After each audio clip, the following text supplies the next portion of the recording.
Bismillahirrahmanirrahim. Assalamualaikum warahmatullahi wabarakatuh.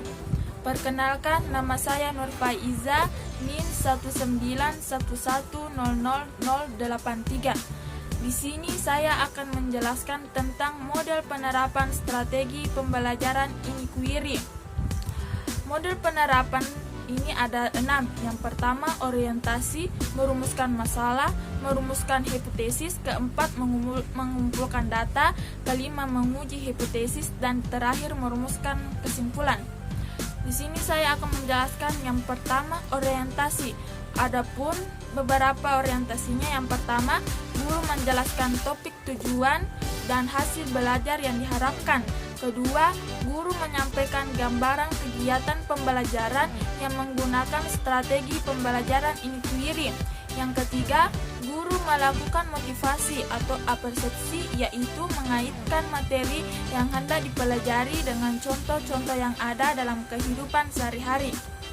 Yang kedua, merumuskan masalah. Masalah yang pertama adalah masalah hendaknya dirumuskan sendiri oleh siswa. Siswa akan memiliki motivasi belajar yang tinggi manakala dilibatkan dalam merumuskan masalah yang hendak dikaji. Dengan demikian, guru sebaiknya tidak merumuskan sendiri masalah pembelajaran. Guru hanya memberikan topik yang akan dipelajari, sedangkan bagaimana rumusan masalah yang sesuai dengan topik yang telah ditentukan sebaiknya diserahkan kepada siswa. Yang kedua, masalah yang dikaji adalah masalah yang mengandung teka-teki yang jawabannya pasti. Artinya, guru perlu mendorong siswa agar dapat merumuskan masalah yang menurut guru jawabannya sebenarnya sudah ada. Tinggal siswa mencari dan mendapatkan jawaban tersebut secara pasti. Ketiga, merumuskan hipotesis. Guru mengajukan berbagai pertanyaan yang mendorong siswa untuk dapat merumuskan jawaban sementara atau dapat merumuskan berbagai perkiraan kemungkinan jawaban dari suatu permasalahan.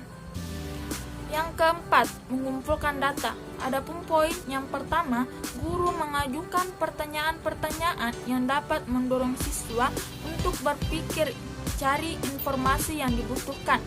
Poin kedua, guru memberi kesempatan pada siswa untuk melakukan diskusi bertukar pendapat. Kelima, menguji hipotesis. Guru memberikan kesempatan kepada siswa untuk mengembangkan kemampuan berpikir rasionalnya, yaitu membuktikan kebenaran jawaban yang diberikan bukan hanya berdasarkan argumentasi, akan tetapi harus didukung oleh data yang ditemukan dan dapat dipertanggungjawabkan. Yang terakhir, merumuskan kesimpulan. Akhir dari pembelajaran, guru bersama siswa mengumpulkan temuan yang diperoleh berdasarkan hasil pengujian hipotesis. Selanjutnya saya akan membahas tentang kesulitan implementasi strategi pembelajaran Inquiry. SPI merupakan salah satu strategi pembelajaran yang baru, khususnya di Indonesia. Sebagai suatu strategi baru, dalam penerapannya terdapat beberapa kesulitan.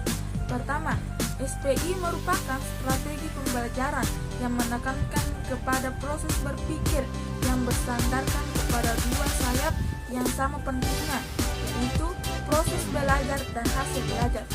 Selama ini, guru yang sudah terbiasa dengan pola pembelajaran sebagai proses penyampaian informasi yang lebih menekankan kepada hasil belajar. Banyak yang merasa keberatan untuk mengubah pola mengajarnya. Bahkan ada guru yang menganggap SPI sebagai strategi yang tidak mungkin dapat diterapkan karena tidak sesuai dengan budaya dan sistem pendidikan di Indonesia.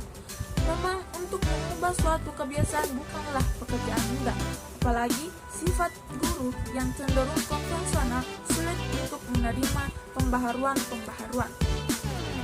Kedua, sejak lama tertanam dalam budaya belajar siswa bahwa belajar dan dasarnya adalah menerima materi pelajaran dari guru. Dengan demikian, bagi mereka guru adalah sumber belajar yang utama.